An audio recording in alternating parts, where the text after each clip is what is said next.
attention. Sensible Hysteria is a horror actual play podcast. As such, some topics are not suitable for all ages. Listener discretion is advised.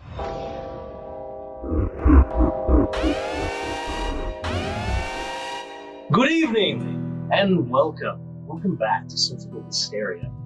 We are here, for those who don't know, this is a actual play tabletop RPG following the story of Sensible Hysteria that is broken up into multiple parts. With me today is a group of players that are helping tell the story, a certain part of the story.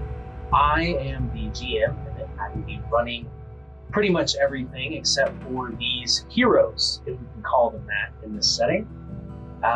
Would you guys mind introducing yourselves, your characters, and your character's fear? Tobiah.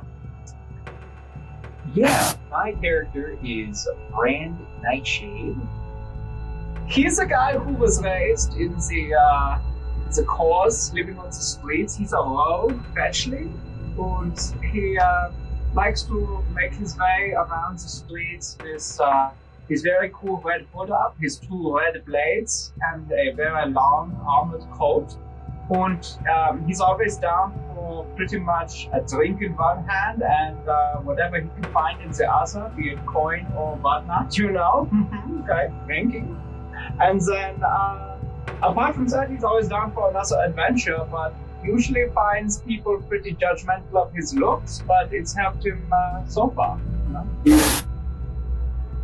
How about Luke? What you got, bud? All right, I'll be playing Khoga, no last name given.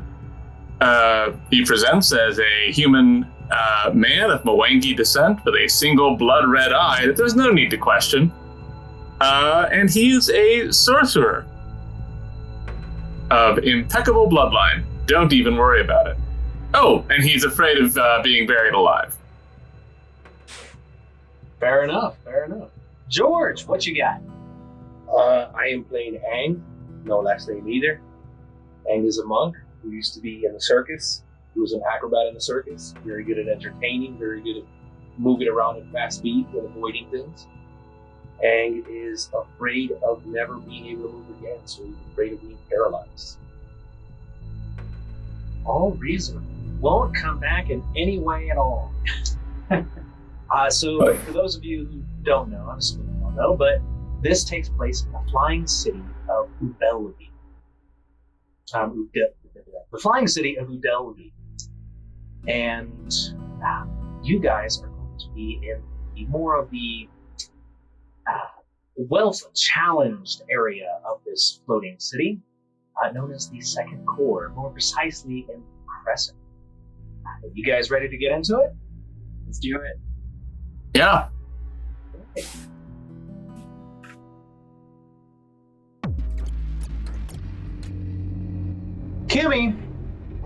Kimmy was a beautiful girl, always smiling, rosy red cheeks, auburn red hair. Everyone around her just couldn't help but smile. She always had a smile on her face. But as it seems, that was a false lie. That was the show that she put on. In actuality, she was constantly trying to buy people's love, people's affection. Her family didn't really care one way or the other. You think that her being one of the youngest in their grandmothers, grandfathers, aunts, uncles, even the mother and father would have some sort of hope or love for her. There was nothing that happened. There was only one member of the family who showed anything, whether it be hate, anger, or the occasional set of love. But his time with the family was far and in between. Kimmy set out to try to earn that love in any way possible. And in her pursuit of doing that, she eventually found somebody that actually gave her that love. That love was passionate and fiery, but like most things that are fiery, it burns out quickly. But before it burnt out, she was with child. She was excited. She was ecstatic. She went to her folks, hoping that she has finally met some sort of expectation. She's finally lived up to be noticed. She's going to bring another Barlays into the family. That was one of the few times that she wished her mother didn't notice her. Her mother only said 4 words. 4 words when she was told the news. Those 4 words were probably the last words that she ever heard. Why should I care? She went out and at least she made sure that she put on her finest dress. A beautiful red gown highlighted her features and hid a bit of her stomach away. It was definitely showing. And as we see her now, Black Ichor sits at the ground. We see that it rises up from drops that go up her legs as they swing and hang. We see her neck in an unnatural position that has been broken. She swings by the tree. Her story is sad, but her story has a point. It is what we call the prologue. Approximately 18 years have passed since Kimmy has passed. We now see ourselves with a portly man, slicked black hair, jovial beyond belief. This man seems to be sitting in a room, velvet on velvet everywhere, red in many different places. Dice are being rolled, cards are being drawn. This man chuckles as he takes what seems to be a massive pot of gold. Well now, I am quite excited. I did not expect you to give me this much this time. I am on the make today. Please stay and give me some more of your money. The portly man licks his lips.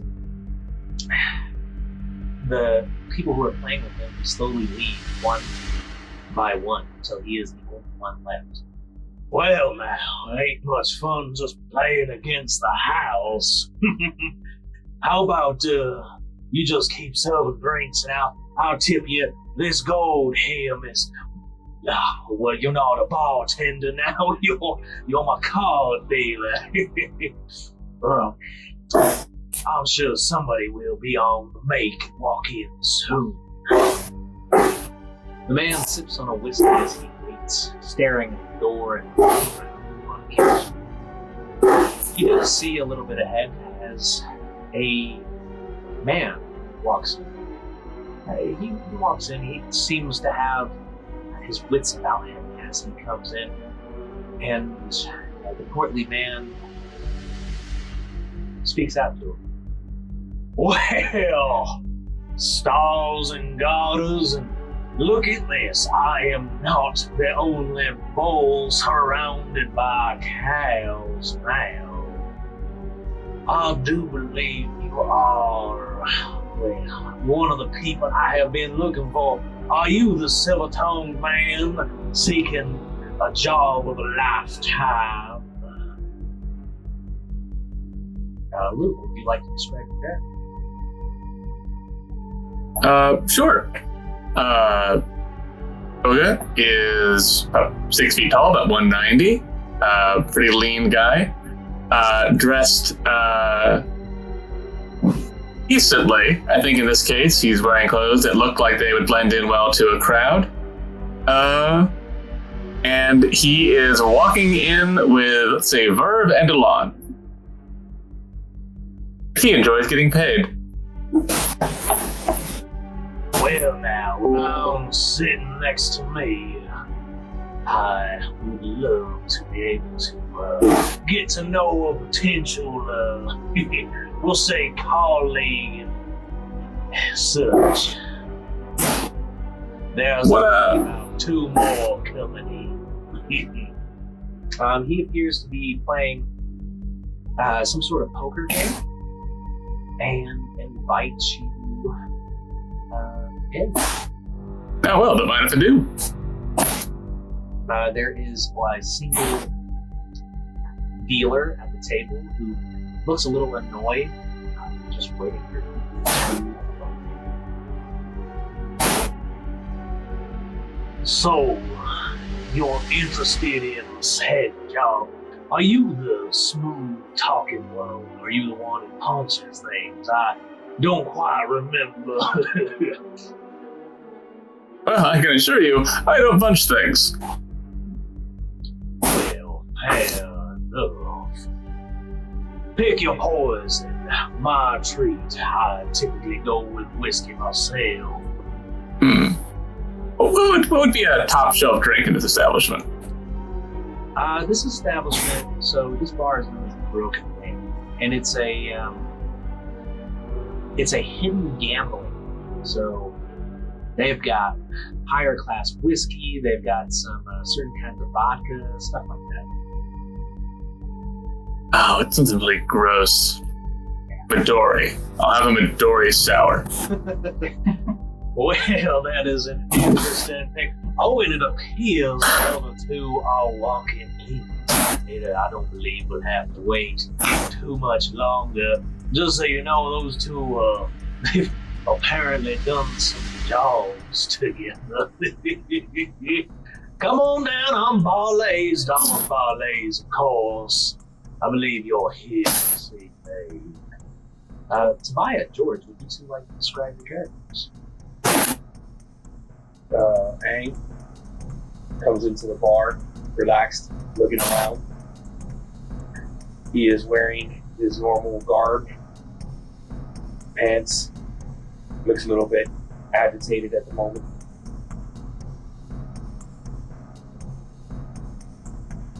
Brand walks in, slightly hungover, elbowing Aang in the ribs and looking around, saying, "Yeah, I think this place could work. But did you hear something about whiskey?" Oh yeah, we got some if you're interested. Come sit down. I don't do business with people unless I, well, at least know what they're willing to gamble. Would you like to play a hand with me before we get down to business? It appears my other table mates have left in a hole. I think I'm down. What's the buy-in? Yeah? 1 gold. You should have that by now. I think I will do something. Would you all like to buy it? Yes. I'll sit this one out. Man who doesn't want to gamble.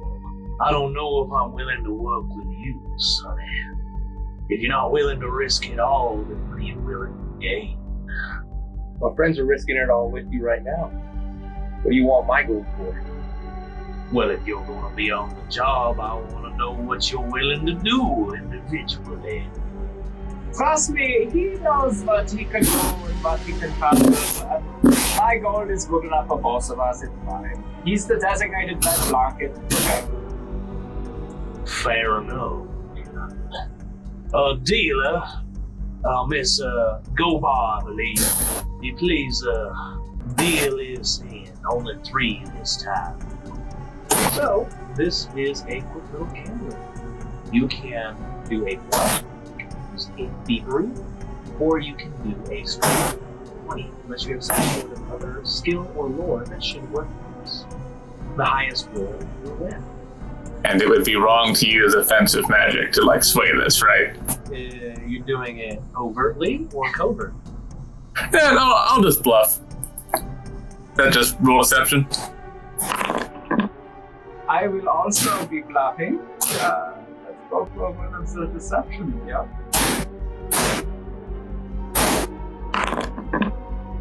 Dang it.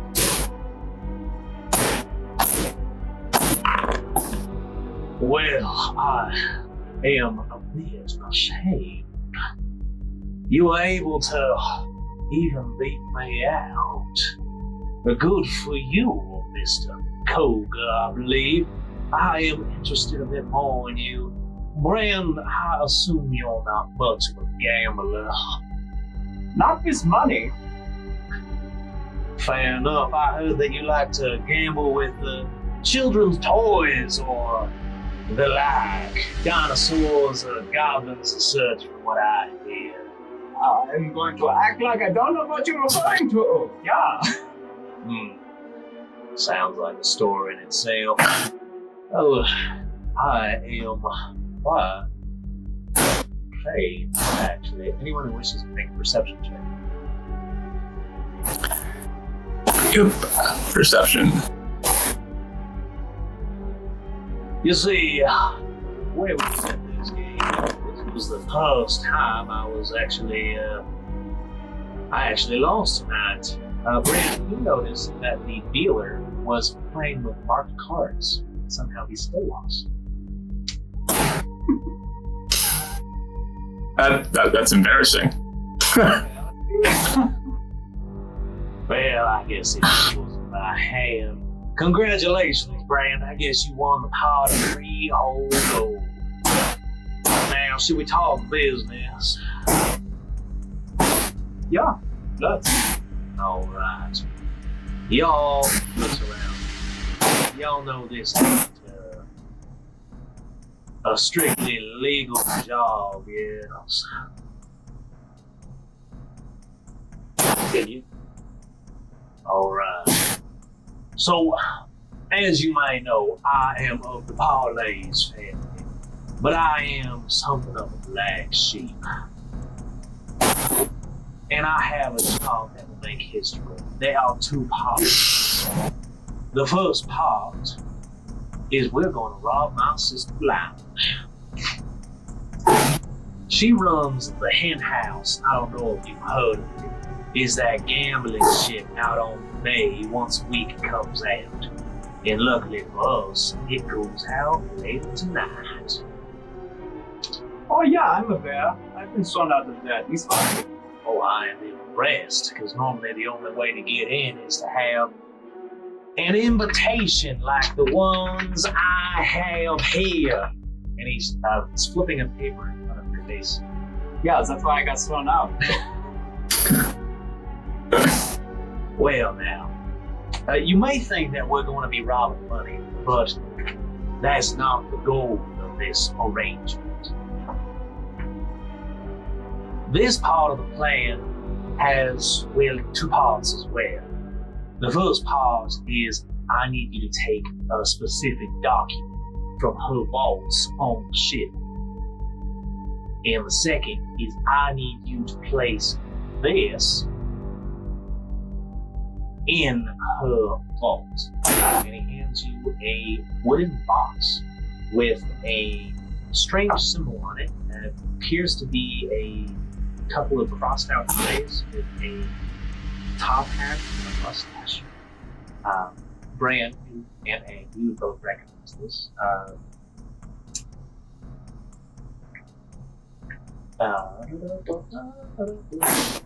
Brand looks over at Aang, nodding and raising his eyebrows. Oh, crap. Can I do like a perception check on it to see if I see anything? Sure, anyone who wishes can do a perception or society on the box. I'm gonna give society a chance here. Oh wait, no, that's actually pretty good.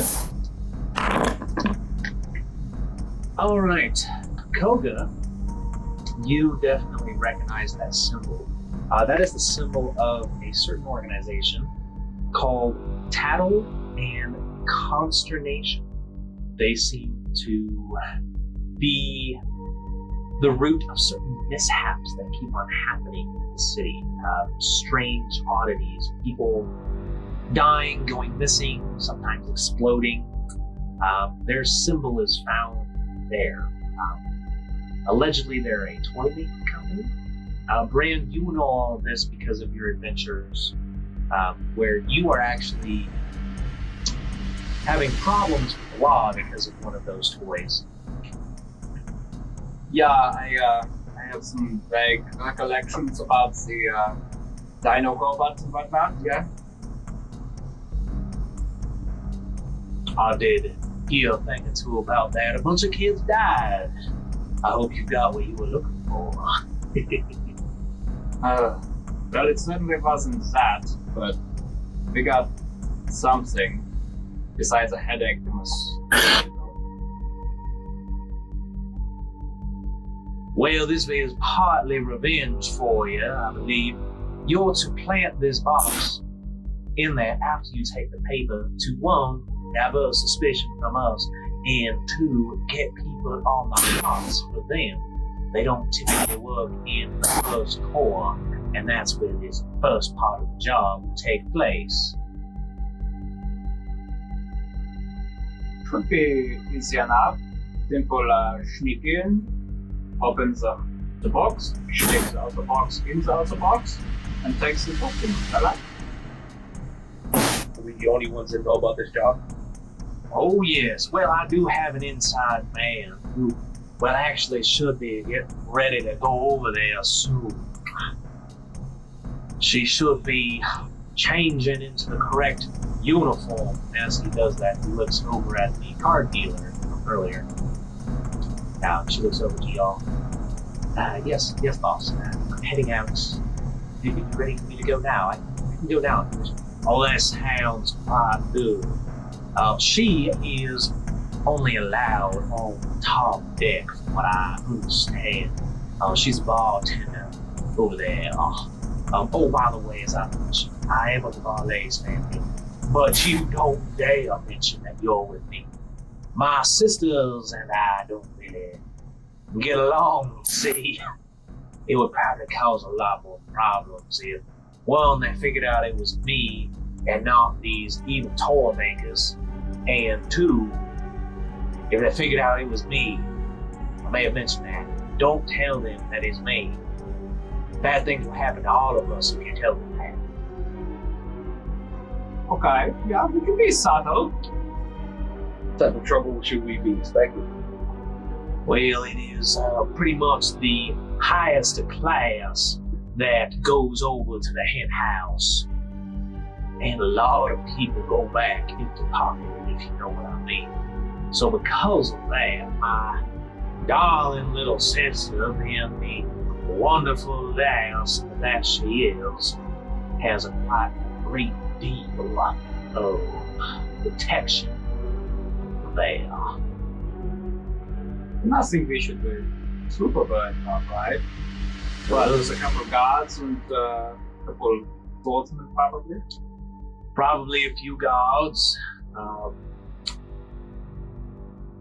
Harriet herself, that's her name, by the way, if I did not mention.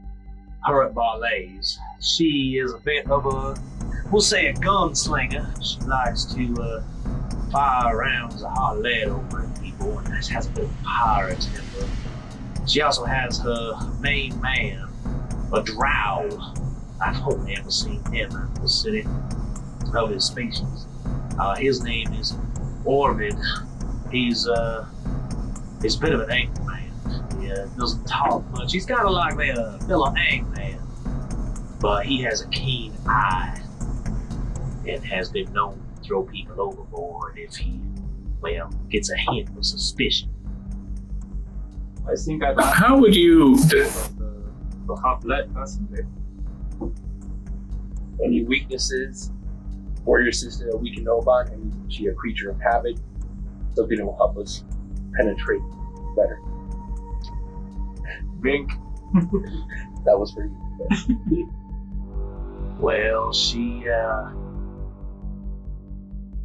likes to be, we'll say, top dog, getting people to owe her, whether it's money, debts, or favors. I have a suspicion that she makes certain contracts herself of a, we'll say, an impish nature, if you catch my meaning. Yeah. How would you rate their magical defenses or facilities therewith? Well, I don't quite know much about that. I only have limited magics myself. But them themselves, I do not believe they're that magical. My sister obviously is part of the Barley's family. We all have abilities per se. I don't believe Orvid has any magical powers, but your excuse me. Your biggest question of magic would be the other guests on the barge. As I said, almost all of them are first core residents. So a bit wealthy, and when you're wealthy, you get more free time. More free time comes with magic, at least in this city. Noted. Right. You guys are originally from the cores? Oh, my entire family lives on the first core. I broke away, almost 2 decades ago after some family troubles happened.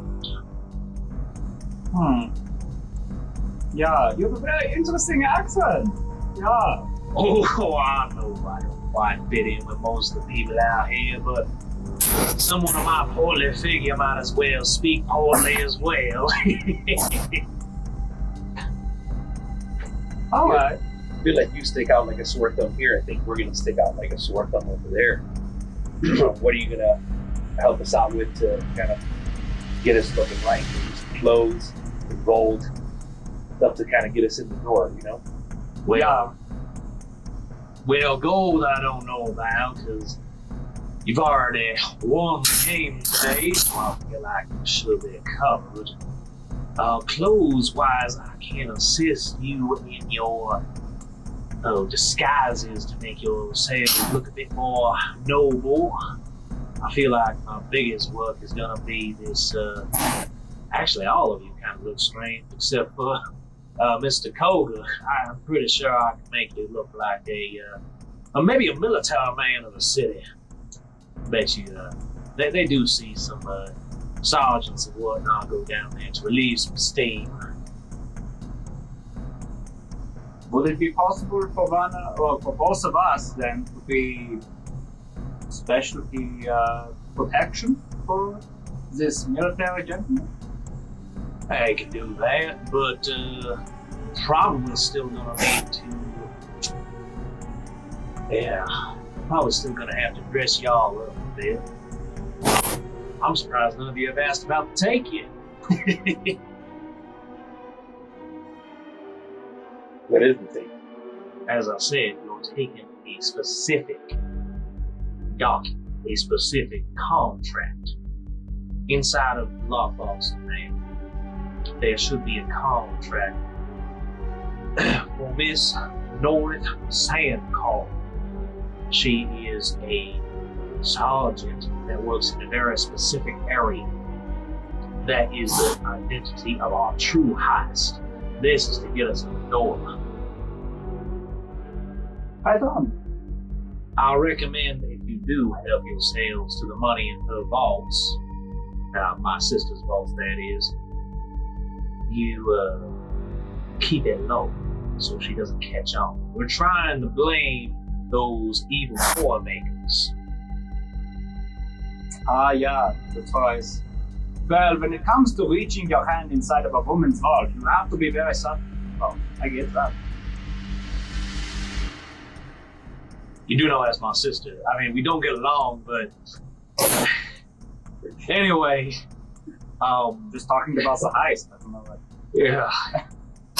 I'm starting to rethink this. Now, you come critically acclaimed, basically. That Miss Aletta wouldn't shut up about you, actually. But anyway. All right. So what do we get for giving you this contract? This gets us into the real heist. The real heist will each have at least 1,000 platinum apiece, minimum, from this job, as well as history of, we'll say, burglarizing an unbreakable place. I will be going with you on that part, but obviously with my family, I cannot go with you on this part. Sounds pretty good to me. I don't know about you guys. It seems doable.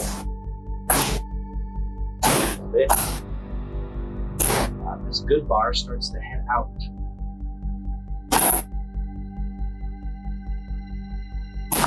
Well, do you need my assistance in dressing y'all up, or do you believe you can disguise yourselves well enough? We have a few hours till they start boarding, and you do definitely have to make your way to the first core, either by bridge or taking those glass tracks that transport us across the way.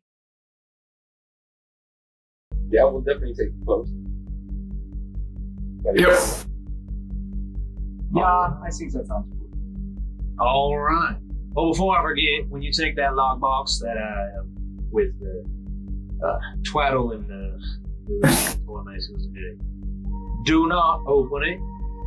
Trust me, don't open it, and definitely don't look at the thing inside. It's not a good day.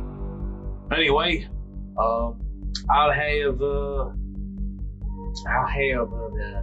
my worker here, Throzel. You want to hook these boys up with some military garb, a sergeant and a couple of ensigns, I think. This half-orc man walks over to you all. Oh, yeah, I will. Come over and follow me. I'll get you hooked up. First. Didn't think I was a tailor.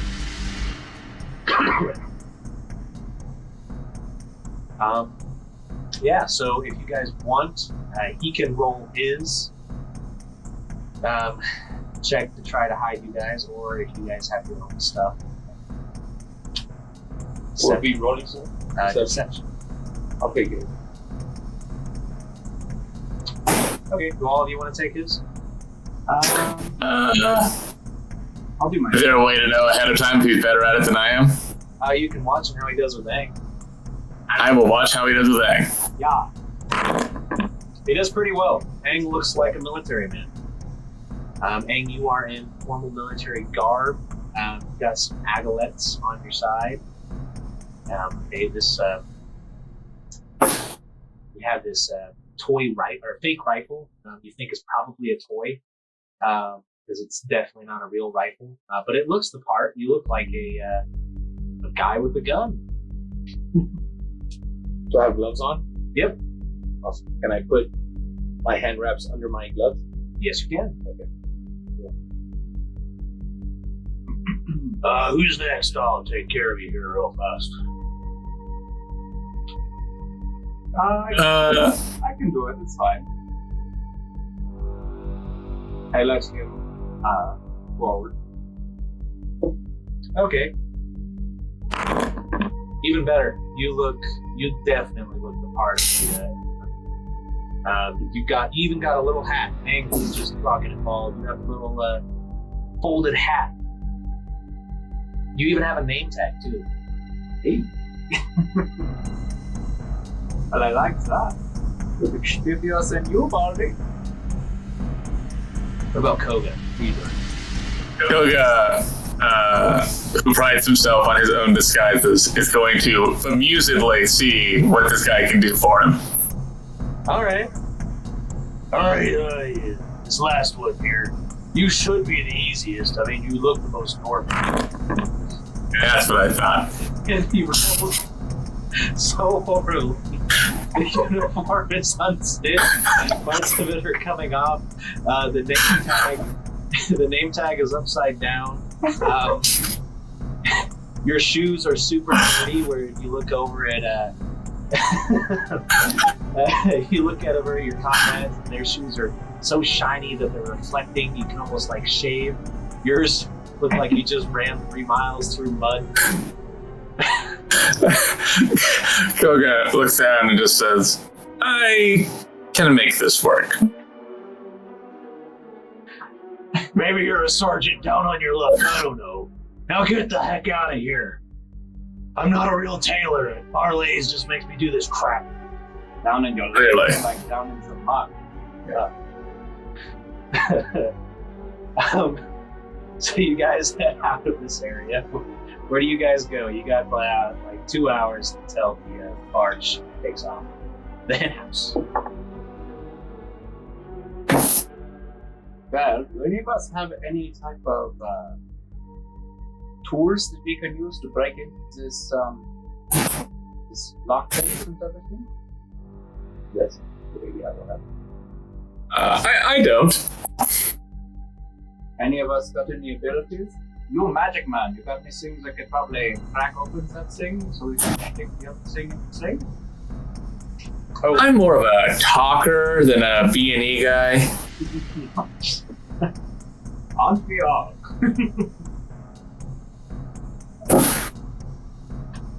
Before you guys head out, they give you each 3 extra gold pieces. I'm adding to your guys' stuff now.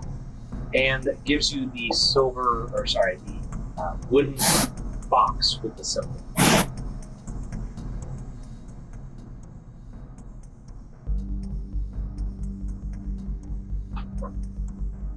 I guess along the way, Khoga will stop and buy some manner of lockpick set that they have.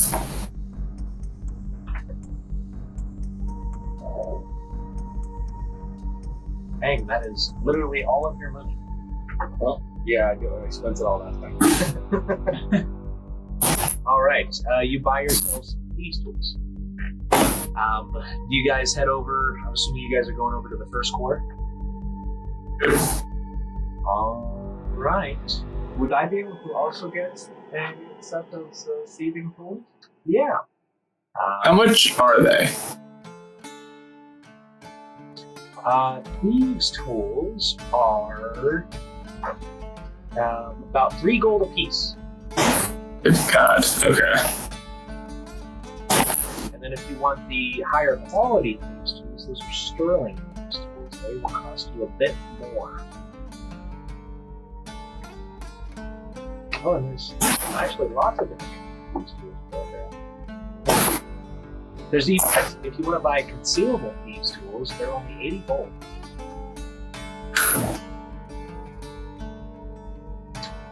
Well, I would like to get the seed tools conceivable picks. Not the tools themselves, but the picks. Oh yeah, those are only.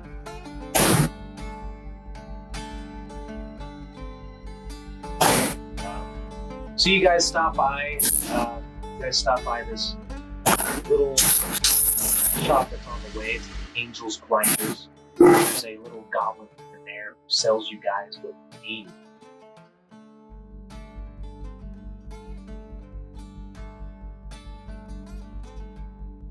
Hey, what you guys doing? You breaking into something? Man, A lot of questions for a little goblin. it's true. I don't really care. Just making conversation. Somebody I know. Let's make this conversation a little shorter. Is that a short joke because I'm a goblin? You're a goblin? But thank you for not realizing, not seeing race, unlike your racist friend here. You just rubbed me the wrong way, guy. Man, that's the Weird only way I'm eyes. gonna rub you, I can tell you that much. So anyway, you guys are on the second core, which at Angel's Grinders, which is basically a pawn shop. The second core is significantly smaller than the first core.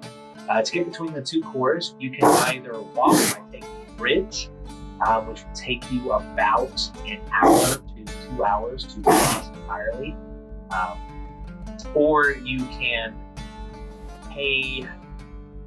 Pay 1 silver apiece to take the tracks, which will bring you over to the first one. The tracks are these glass tubes that have aromatic magic on it that allow people to travel in a tube, basically, to the next part of the city, similar to a subway, except one at a time. Oh, like the tubes in Futurama. I've actually never seen that show, yes. I'm assuming yes. 100% yeah. What do you guys do? The trainer just walked. You got 2 hours to do it. Do we want to be in disguise on a train for too long? I feel like we could attract some attention.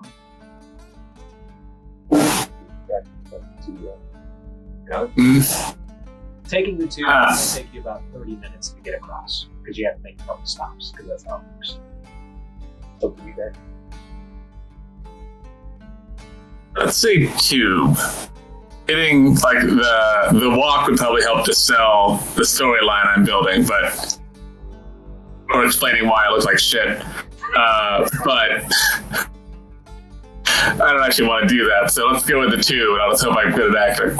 All right, everybody mark off 1 silver. You get to the tubes. There's a couple of guards there, military uniforms. They look at you all. One of them looks a little inquisitively at Khoga, and then he sees your rank. You rolled so poorly. You are the rank of major in this sergeant's uniform, and he salutes you and is confused and lets you pass without charging. And he takes the silver from the other two. Oh, sweet. I think it's nice as in case I'm kind of sick. It's fine, though. You guys get over to the first core. As you go past the tubes, you see that this city, the first core at least, is surrounded by water. It is a flying city that is floating on top of a lake, it seems. And you go past the parks and areas until you get to the tracks, which is where most of the tubes end up at. You know that where you're supposed to go is the docking port towards the south of the city. So you'll have a little bit of a walk ahead of you, but nothing too long. Is there any place or anything you'd like to do before you head over there? You see an entertainment district, you see a zoo, you see this place called Baba Yaga's Fun Time Extravaganza. You see... Me? No, never heard of it. No. You see the equivalent of a theater with like plays and stuff. It's like an amphitheater. You see a couple of restaurants.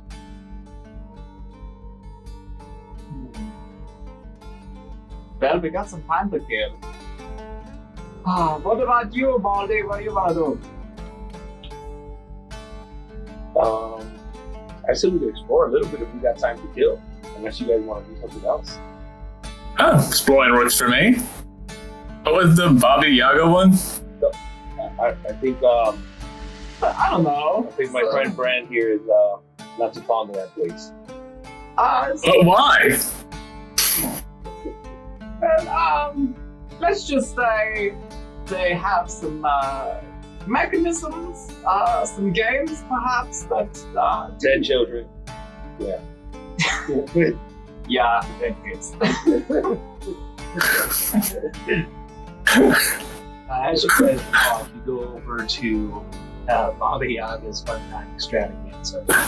You see outside of it, it has these glowing lights, these fixtures that seem to move, and it's just part of the light turning on and the other part turning off, and it gives the illusion of something moving.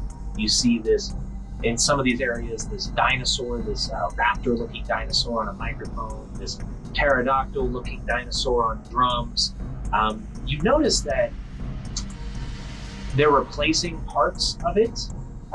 It appears as if they're replacing the dinosaur, the raptor, with a Bronchiosaurus almost looking singer rather than the raptor.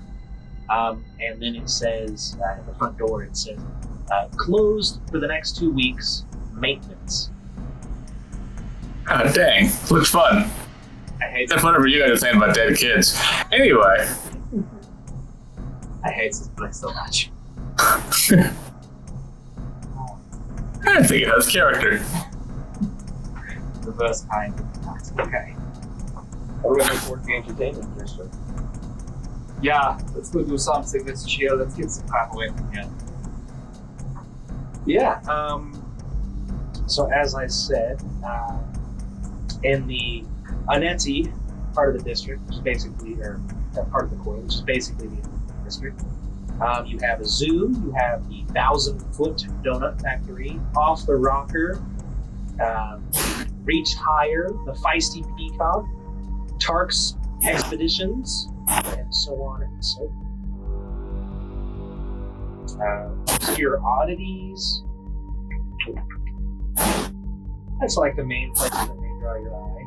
Anyone who wishes to make a society check about these places. I don't give society a spin.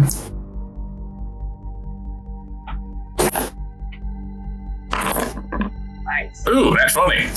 Yeah, you know. Shame to use that so early in the game. It's okay compared to your disguise. So you know, well, for you it's your nat 20. You know what might help you sell. Your current look would be either the zoo, which has been known to have very obscure animals from everywhere that this flying city has gone. They seem to pick up different animals, put them here in the zoo. To the chagrin of some druids, there's a current movement to free the animals and dinosaurs and other creatures that are in this zoo. They protest regularly at the front of the zoo, but it doesn't seem to slow the place down.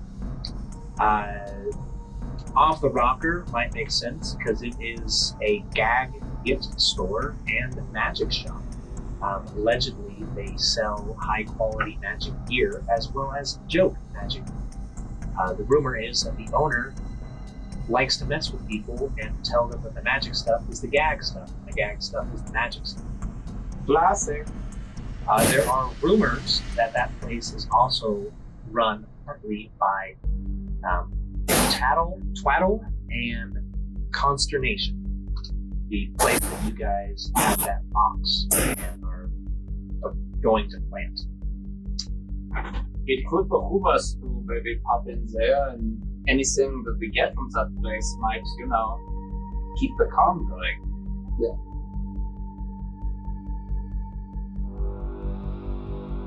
Yeah, sure. So you guys are heading to Off the Rocker? Yeah. All right. You guys head over to Off the Rocker, and before you see a quaint little shop about 2 floors tall or so. It has just filled to the brim, shelves in every which direction, filled to the brim with different devices and objects. There's a whole section of boxes of different shapes and sizes, spears, orbs, strange little toys. In one area, there's like these wooden. Oh, you changed the lights here. These wooden. These wooden dolls. Some of them appear to be little tiny devils. Others appear to be little clown porcelain dolls. And behind the counter is a elder gentleman, white hair, a bit unkempt, and he is wearing a suit that is a bit peculiar. One side of it is this maroon color, the other side of it is this turquoise color. Who enters in the store first?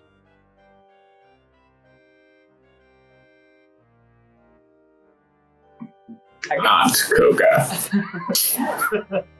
I surprisingly walk through the door, heading towards the attendant, and ask him, "What is your most well-known object in the store?"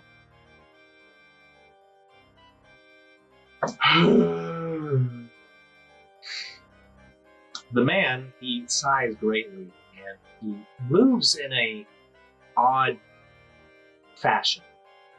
He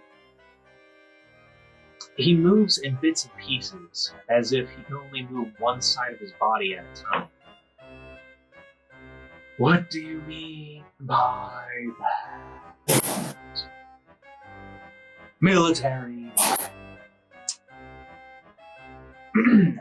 That's instant military romance, thank you. And what I was saying was, what would you consider your most well-known object in the store? Something that just screams weird, creepy, funny stuff. Well, the most well-known object would probably be the one that sold a couple days ago. It was a silver bell, but that's gone now. It was supposed to summon a butler to do your bidding, but he doesn't massage you. Weird. You asked for something weird. And you did not deny me. Okay.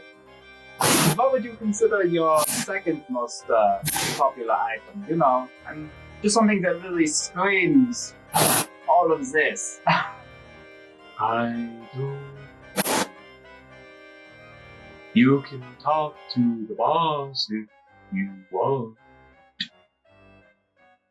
He knows what everything is. I just read the labels like a literate person. I thought the military was literate itself. But you thought wrong. So, I'll talk to the boss. Oh, boss. I don't think he's here. What else can I do? We'll do like a perception check, see if there's anything that would be useful to us on our quest. Yeah, make a perception check. All three of us? Yeah. Unless you can find something else. No, Khoga has just been like quietly fruiting the wares this entire time, not touching anything. Surreptitiously casting detect magic. Were you actually casting Detect Magic? Yes. My things are rolling dice and shit. You just constantly have a problem, man. Well, you figure that out. So, Khoga, if you are doing Detect Magic, you notice that there is magic all over this room. Like, pretty much, you think at least 20 to 30% of the items in this room are some sort of magic. You can spend the time to try to figure out exactly. But the one that probably catches your eye is the porcelain clown doll, which you swear has its eyes following. It is in a checkered suit of white and yellow. Its makeup is white, but unfortunately the black around his eyes appear to streak a little bit, and he has flamboyant blue hair that seems to be frayed and stick out, almost as Einstein, if Einstein was a creepy clown doll, and a brilliant red nose. How much is this clown doll? I don't know. As you say that, in response, you hear from the clown doll, "Well, hello there! You want to buy me?" Oh, voice. That's the creepiest thing I've ever seen. Well, I don't know about that, but I do offer quite a bit of entertainment, if you know what I mean. The clown doll's mouth is the only thing that's moving. Nothing else is. The clown doll not for sale then, or? You can buy me, if it's your pleasure. Does it talk when not spoken to all the time, or just right now? You're talking to me, yes? Oh, No, I'm talking to the sales associate. You are I property. am the sales associate. I can sell you anything in the store. If you're not looking to buy me, why don't you buy those scissors over there? Or that strange pillow? Have you ever slept on a pillow that makes your feet fall asleep first? I'm so I think I will buy this murder puppet. You're gonna buy the clown? Yes, I think I will. All right. Well, why don't you pick it up first? No, How much do you cost first? I'm not getting no, like, you touch the cursed object, now you gotta pay for the cursed object nonsense. This is my first time in the store. Cursed, I'm pretty normal. I'm gonna steal. I'm only 13 gold. That's like all my gold. I don't know. Your makeup is really bad. I'd say like 4 gold. I think I'm worth more than that. Do you know what I can do? Just release my arms and legs. I'm trapped here right now. Let me out. I can do wonderful things! Yeah, that sounds like you don't really have room to bargain for an upsell. No. Make a diplomacy check. See if you can convince this guy to sell himself for less. It doesn't sound super foreboding at all. I like our stuff. Are we gonna do something fun? We are. We are going to do something fun. But, oh god, the longer we talk, 3 gold maybe? If I had a tongue, I'd be licking my lips. I'll sell you myself for 5 gold. 4 gold, 3 silver. We have a deal. Put it in my mouth. And I do, while wearing gloves.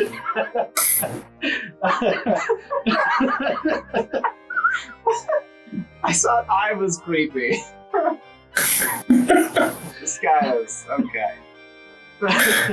Nom nom. So- This gold is delicious. The silver gives it good accents. Anyway, pick me up. Yep. I turn back to the slow sales associate and say, so do you gift wrap or is there a bag?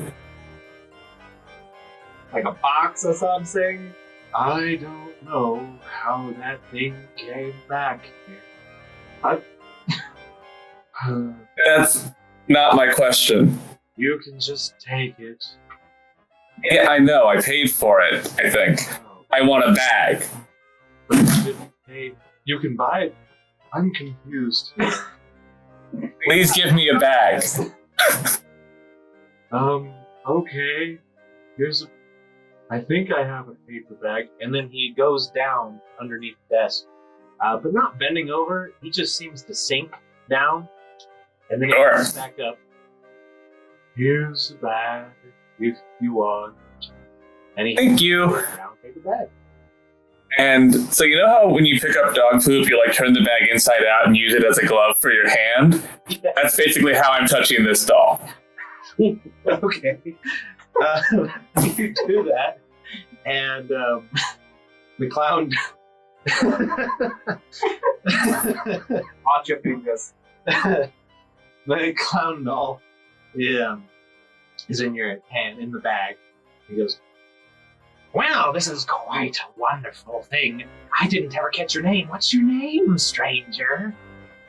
That's not super important, but we're going to go somewhere fun in like an hour. Ooh, goody. You have a knife?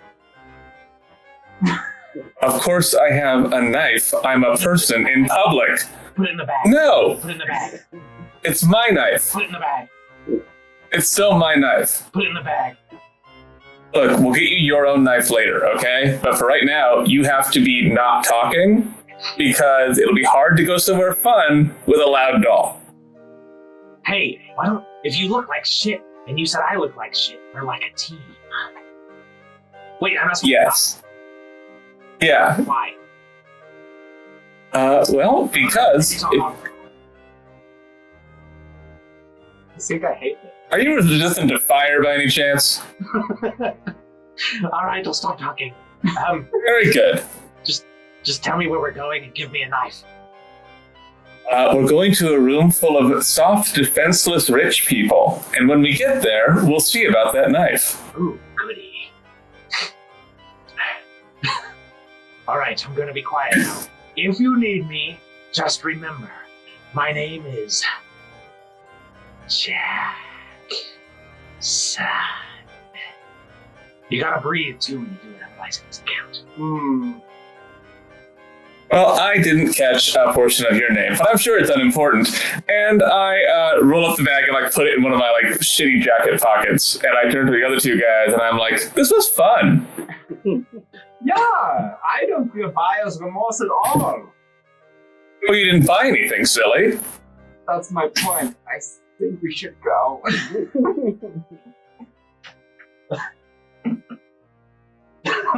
You guys head out of the store.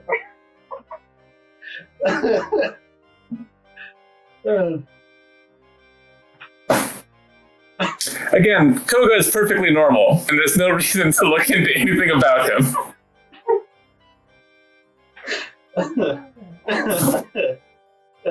Brand looks at Aang and then looks at Khoga and then shakes his head at Aang.